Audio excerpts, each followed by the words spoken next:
Assalamualaikum warahmatullahi wabarakatuh. Pada kali ini kelompok 10 akan menjelaskan mengenai materi seksual behavior dari mata kuliah biopsikologi dengan dosen pengampu Ibu Gading Giovanni Putri, MPH. Sebelum masuk ke penjelasan, saya akan memperkenalkan nama kelompok 10. Yang pertama, Akmalia Fitri Imani dengan NIM 12630821217. Selanjutnya, Arini Trirahayu dengan NIM 12630821217. Selanjutnya, saya sendiri, Ria Azza Maulana Putri dengan NIM 1263082121769. Selanjutnya, langsung saja masuk ke dalam materi pertama yang akan disampaikan oleh Mbak Akmalia. Assalamualaikum warahmatullahi wabarakatuh. Pertama-tama perkenalkan saya Akmalia Fitri Imani. Nah, di sini kita akan membahas tentang poin A. Poin yang pertama yaitu pengorganisasian dan pengaktifan hormon seksual. Nah, sebelum melanjutkan materi, kita perlu mengenal lebih jauh apa sih sexual behavior atau perilaku reproduksi itu.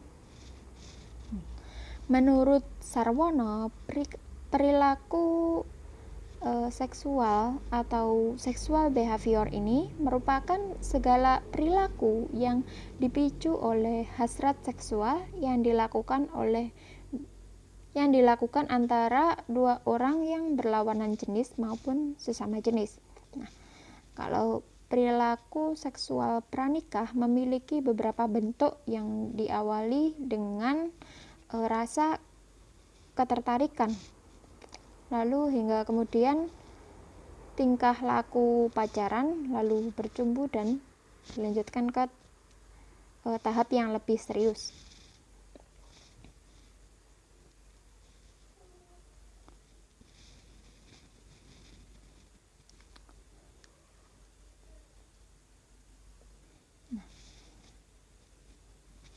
Kemudian yang poin A ya, kita akan membahas materi poin A, pengorganisasian dan pengaktifan hormon seksual. Seperti yang kita tahu, hormon seksual ini dimiliki oleh setiap pria dan wanita.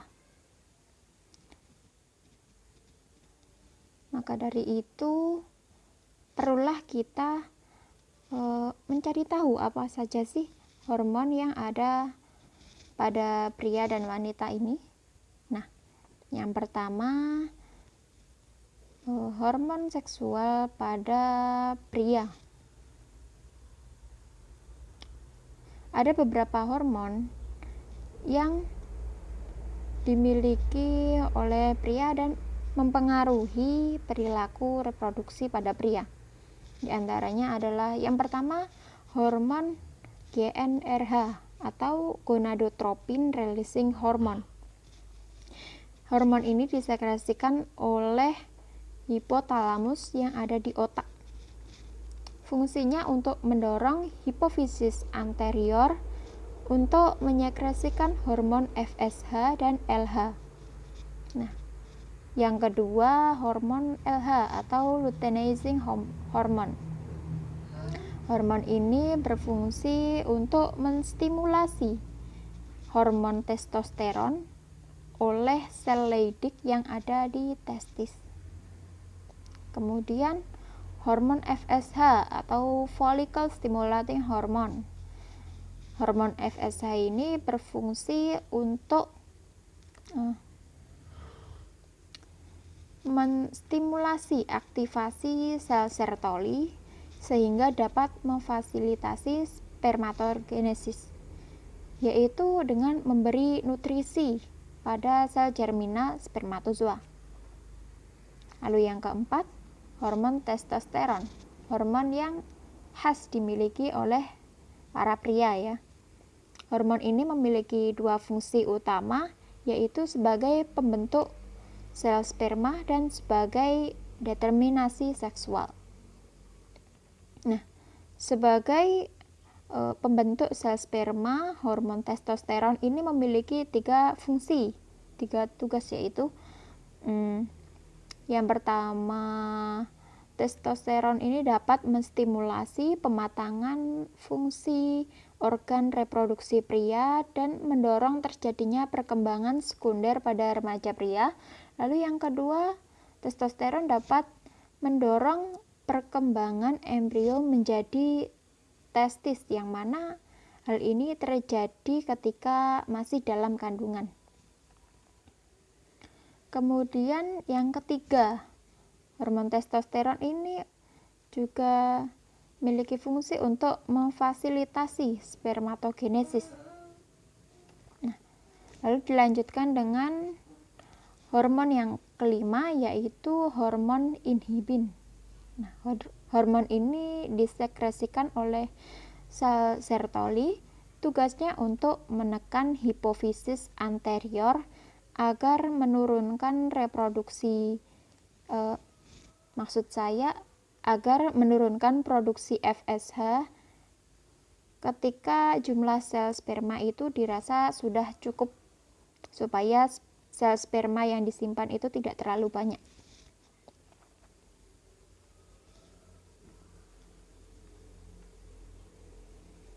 Kemudian hormon seksual pada wanita. Apa aja sih hormon seksual yang ada pada wanita itu? Sebenarnya hormon seksual yang ada pada wanita ini hampir sama dengan yang ada pada pria. Bedanya hanya kalau pada pria itu ada testosteron, maka pada wanita ada progesteron dan estrogen. Khusus untuk estrogen ini sebenarnya pria dan wanita sama-sama memilikinya. Namun kadar pada pria itu lebih sedikit daripada pada wanita. Oke, lanjut. Yang pertama, hormon GnRH, gonadotropin releasing hormone. Nah, hormon ini dihasilkan oleh hipotalamus. Fungsinya untuk menstimulasi kelenjar hipofisis anterior atau pituitari anterior untuk menyekresikan hormon FSH dan LH. Lalu kemudian hormon FSH, follicle stimulating hormone. Pada wanita, hormon ini berfungsi untuk menstimulasi pembentukan dan perkembangan folikel di dalam ovarium, serta menstimulasi folikel ovarium untuk menghasilkan hormon estrogen. Kemudian hormon LH atau luteinizing hormone. Kalau pada wanita, hormon ini berfungsi untuk menstimulasi terjadinya ovulasi dan memicu pertumbuhan korpus luteum hingga dapat menghasilkan estrogen dan progesteron. Lalu kemudian yang keempat, hormon inhibin.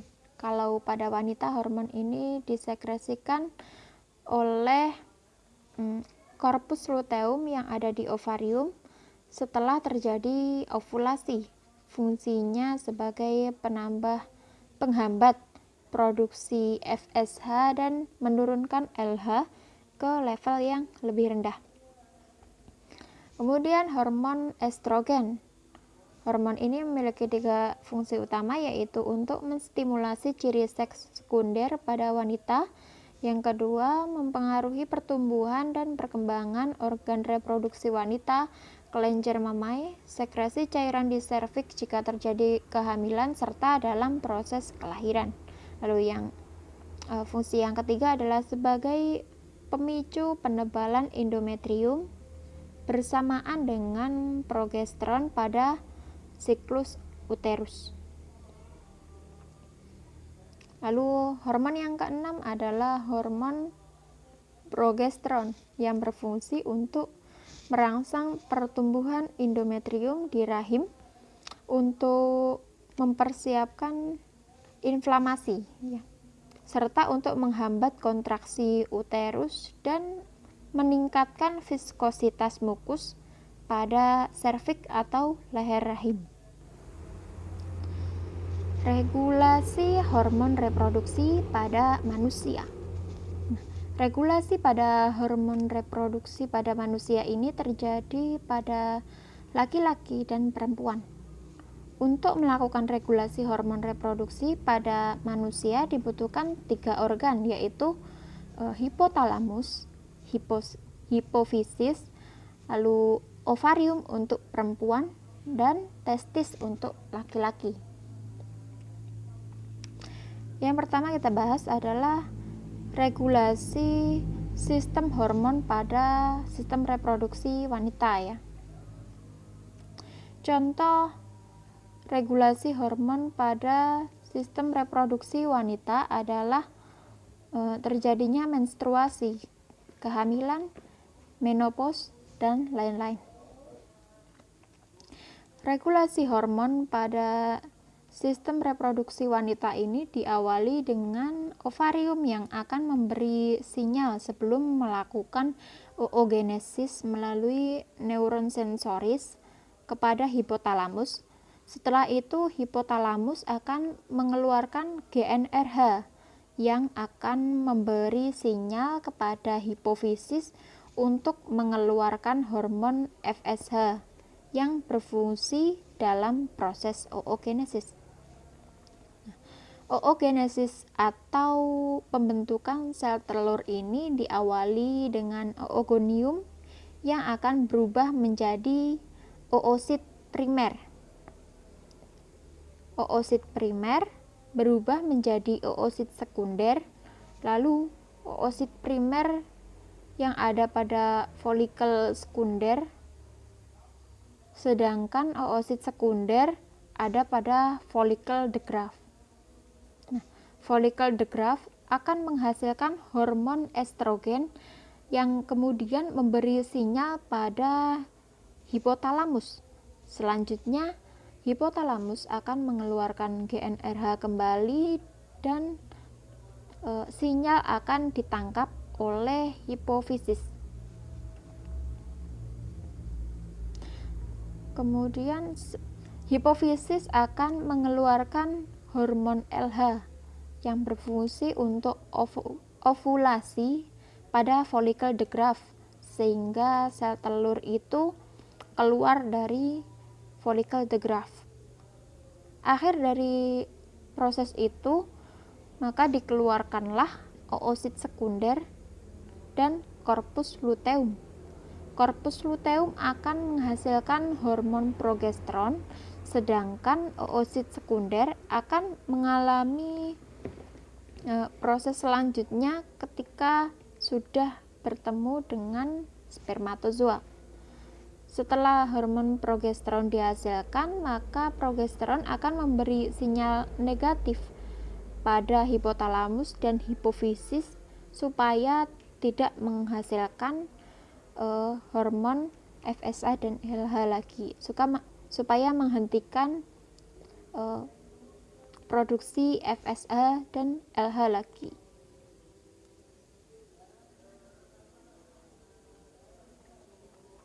Lalu kemudian kita lanjutkan dengan regulasi sistem hormon pada sistem reproduksi laki-laki. Sama seperti wanita, pada wanita ya, proses awalnya pada laki-laki itu dimulai dari testis. Nah, testis ketika akan mengawali proses spermatogenesis akan memberi sinyal pada hipotalamus. Nah, sinyal ini akan diberikan lewat neuron sensoris dan yang kemungkinan kemudian ditangkap oleh hipotalamus. Akhirnya hipotalamus akan mengeluarkan GnRH yang akan diterima oleh hipofisis. Kemudian hipofisis akan menghasilkan hormon FSH yang berfungsi untuk terjadinya spermatogenesis yang diawali dengan proses spermatogonium yang berubah menjadi spermatosit primer. Kemudian spermatosit primer itu berubah lagi menjadi spermatosit sekunder. Lah, peran FSH berhenti sampai di sini. di samping untuk spermatogenesis, FSH ini juga merangsang sel Sertoli untuk menghasilkan hormon estrogen pada laki-laki ya. Seperti yang saya katakan tadi, hormon estrogen itu ada pada laki-laki dan pada perempuan. Hanya saja kadarnya pada laki-laki itu lebih sedikit. Lanjut. Jadi selain estrogen akan memberi sinyal kembali pada hipotalamus. Kemudian hipotalamus akan mengeluarkan GnRH lagi yang kemudian akan sampai pada hipofisis. Nah, proses selanjutnya hipofisis akan mengeluarkan hormon LH yang berperan untuk merangsang sel Leydig. Nah, di dalam testis ini ada 3 sel, yaitu sel sperma, sel Sertoli, dan sel Leydig. Untuk sel Leydig ini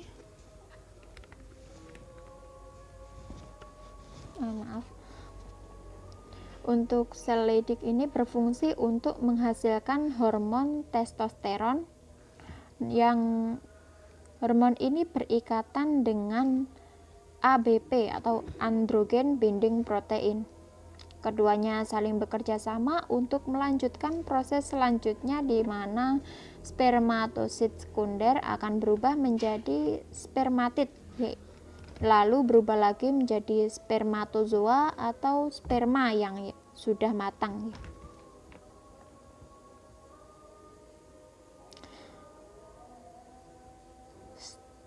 Setelah itu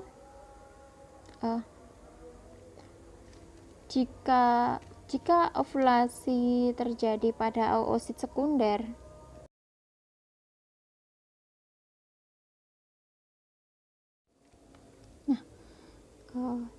proses selanjutnya setelah regulasi pada sistem hormon pada laki-laki dan perempuan itu, proses selanjutnya setelah ovulasi terjadi, maka oosit sekunder akan keluar dan sperma akan mendekat hingga terjadilah fertilisasi. Setelah terjadi fertilisasi, maka akan dihasilkan zigot. Nah, zigot ini akan terus membelah 2 kali lipat dari sel semula, hingga akhirnya dihasilkanlah segerombolan sel yang disebut sebagai morula. Nah, morula ini tidak berongga hingga akhirnya dihasilkanlah blastosis. Blastosis memiliki 2 lapisan, yaitu eksoderm dan endoderm. Blastosis akan mengalami implantasi dan akan berubah menjadi gastrula. Gastrula ini memiliki 3 lapisan, yaitu eksoderm, mesoderm, dan endoderm.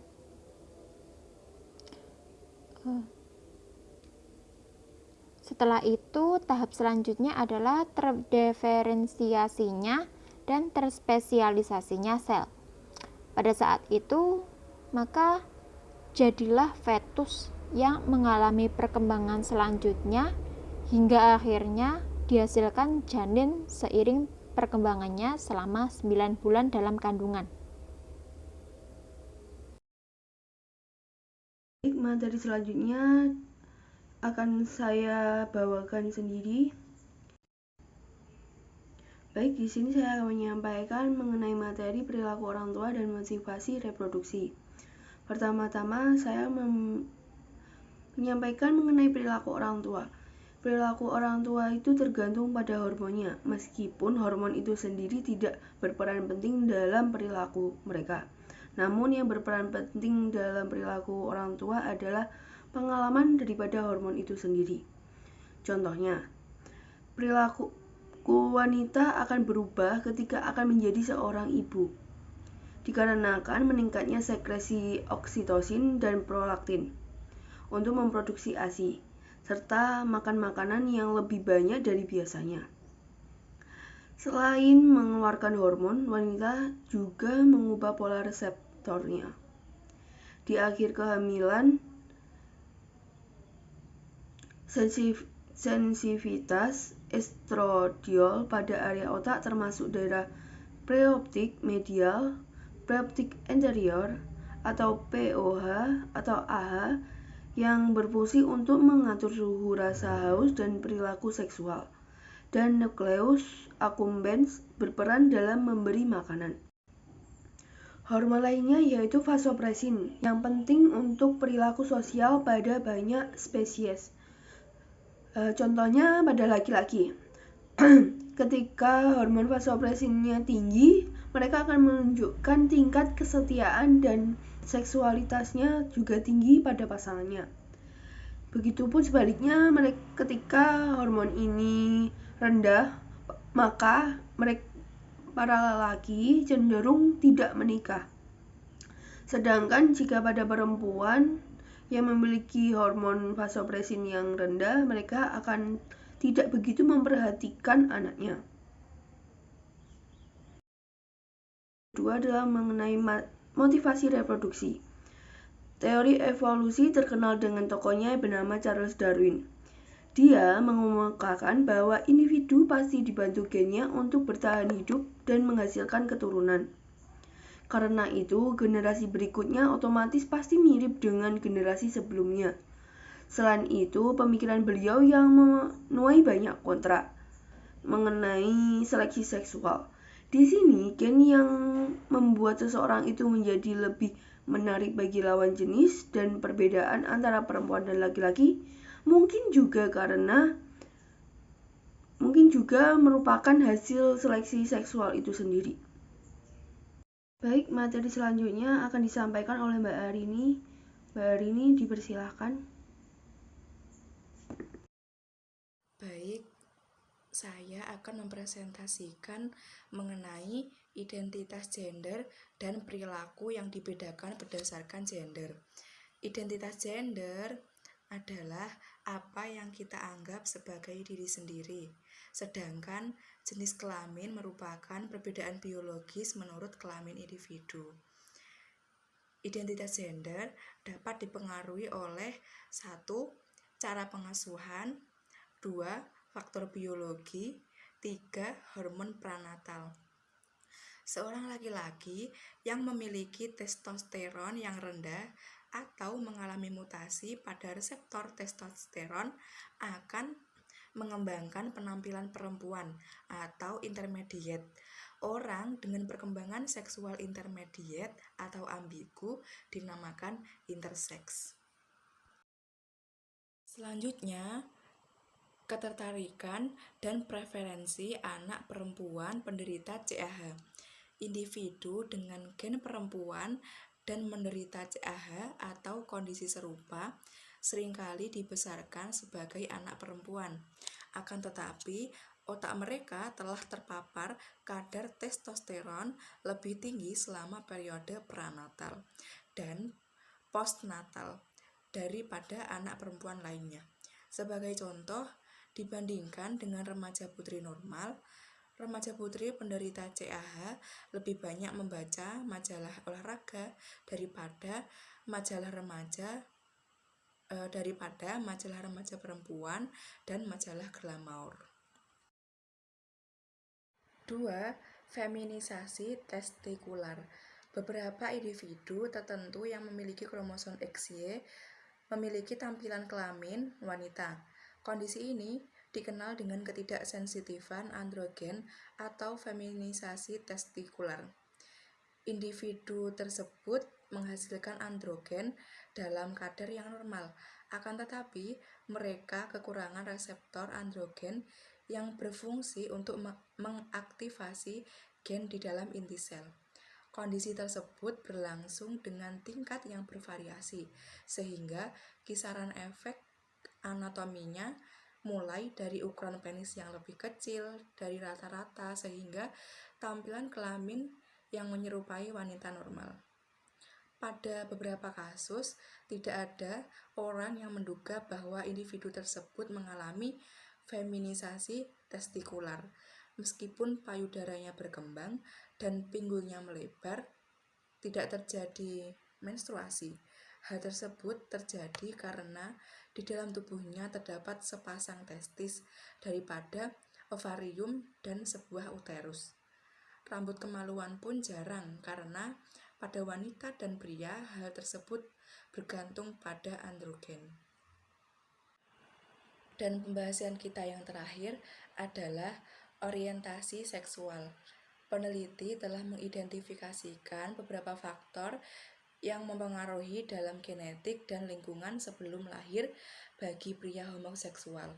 Apakah pengaruh gen, studi pada kembar monozigotik dengan dizigotik, keturunan dari pihak ibu atau ayah juga berpengaruh. Faktor prenatal yang berpengaruh adalah jumlah saudara laki-laki, stres, dan alkohol saat kehamilan. Bagaimana dengan anatomi otak mereka? Pada heteroseksual female ditemukan hemisfer kiri dan kanan sama besar. Koneksi di amigdala kiri lebih luas, anterior commissure lebih besar. Pada heteroseksual male ditemukan hemisfer kanan lebih besar, koneksi di amigdala kanan lebih luas. Sekian dari saya. Baik, demikianlah presentasi dari kelompok 10. Saya perwakilan dari kelompok 10. Memohon maaf jika ada kesalahan saat menyampaikan materi. Sekian dari saya. Wassalamualaikum warahmatullahi wabarakatuh.